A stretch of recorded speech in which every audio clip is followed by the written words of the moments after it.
We've all walked into a room where we saw a person who was exuding complete confidence. I mean, put together. Maybe it was a party where they walk in and all the heads turn. It's like, oh, this dude is cool. I don't even know him, but he's cool. Got the slow walk, whatever, you know. And I want to tell you that that person was not always like that, obviously. We think this, like, to some degree, but we're not like, oh, this person was probably just a little runt 2 years ago. We don't think that. And so all that put together you see is built over time. It is the constant willingness to look crazy, to be a fool, to try new things too. Because ultimately a confident person is a person who is comfortable in their own skin. A confident person is comfortable in their environment. And even in uncomfortable environments, because they know that they can be themselves. And so I want to talk to you about how you can really build that comfort in yourself. Because a lot of people don't like themselves. I mean, straight up. A lot of people don't. And this can be a phase thing. This can be for people's whole lives.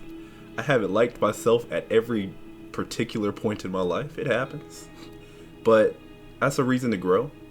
And when you do that growth, when you undergo the challenges, the different environments, the different settings that turn you into a stronger person, you just innately become more confident. You innately become more comfortable in those rooms, you know?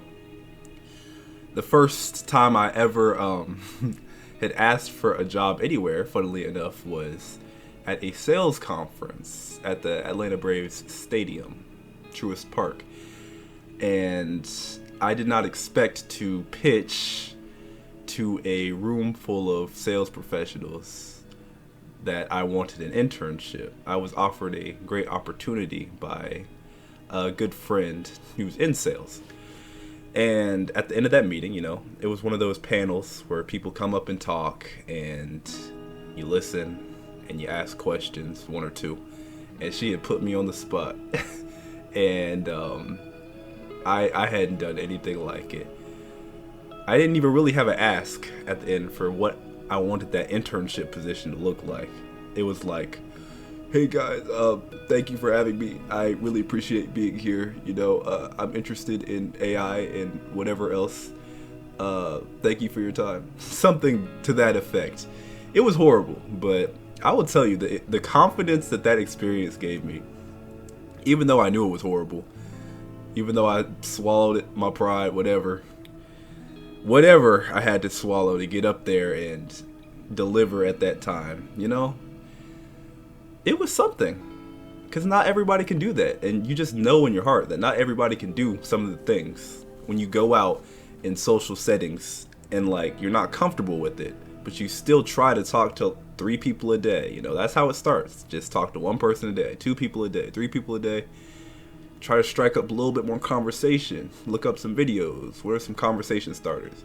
Like the little build, gradually, getting more comfortable at those higher levels of socializing, those higher levels of execution.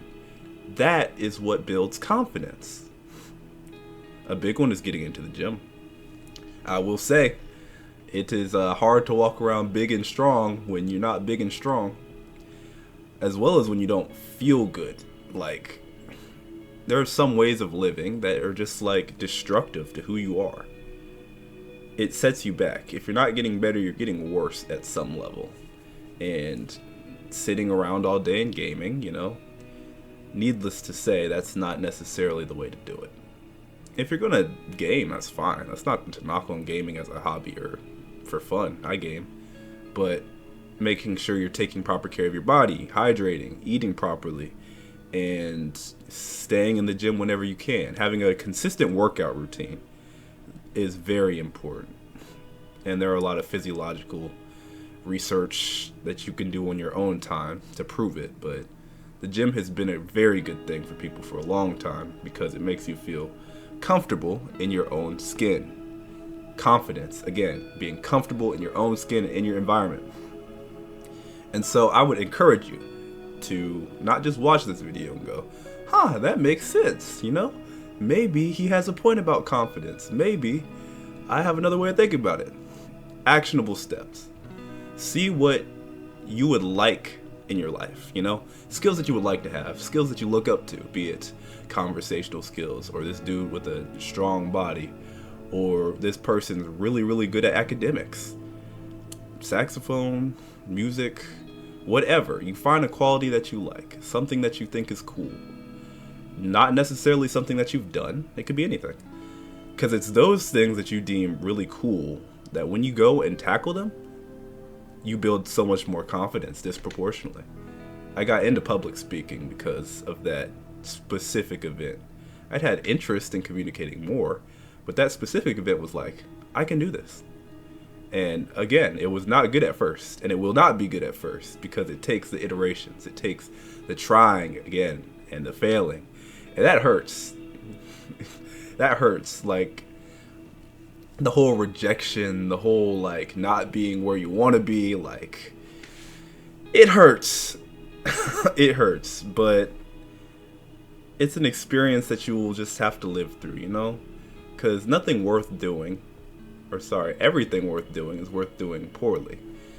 And unfortunately, you have to do it poorly before you can do it well. If there was any way around that, then I would certainly tell you, but there is no way around that. I have tried. I've found nobody who can just skip the bad part. Especially if you're a high achiever. Maybe you have a higher baseline, but it's still like you want it to be better. So, but anyways, yeah, I just want you to take something that you find cool, something that you're passionate about, something that you think would be interesting, and go for it. Seriously, go for it. Something that you've been worried about for a long time, you know, and go for it. Because what you will find is, number one, it's not as bad. When you give it a little bit of time, it's not as bad as you thought. You'll also find that your confidence grows disproportionately. I can do hard things. Maybe I can apply the same amount of effort to here, to other places. And then you start to. And then guess what? You become more confident. It starts snowballing. But I will warn you though, the way that people lose this confidence is by getting comfortable, sitting back and saying, this is like completely enough. I don't have to do anymore. Like, you can't stop going to the gym. Once you make it a lifestyle, you know, those benefits that you get are like sustained from you going and grown by you going to the gym consistently, having this schedule, as well as eating well, you know, have to hydrate, eat well frequently, you know, and there are days you can cheat, all that stuff, like days, maybe even a week you don't go to the gym. You're going to feel it, but it depends on sustained effort, you know. And so, you know, these videos are a way for me to practice my communication, ways for me to make sure that I am still implementing the skills that I've built, that I respected, that I looked up to. Still trying to figure out what to do with these hands, you know? And so I just encourage you to find the things in your life, finally. Just find the things in your life and really go after them. That's it. Y'all take care.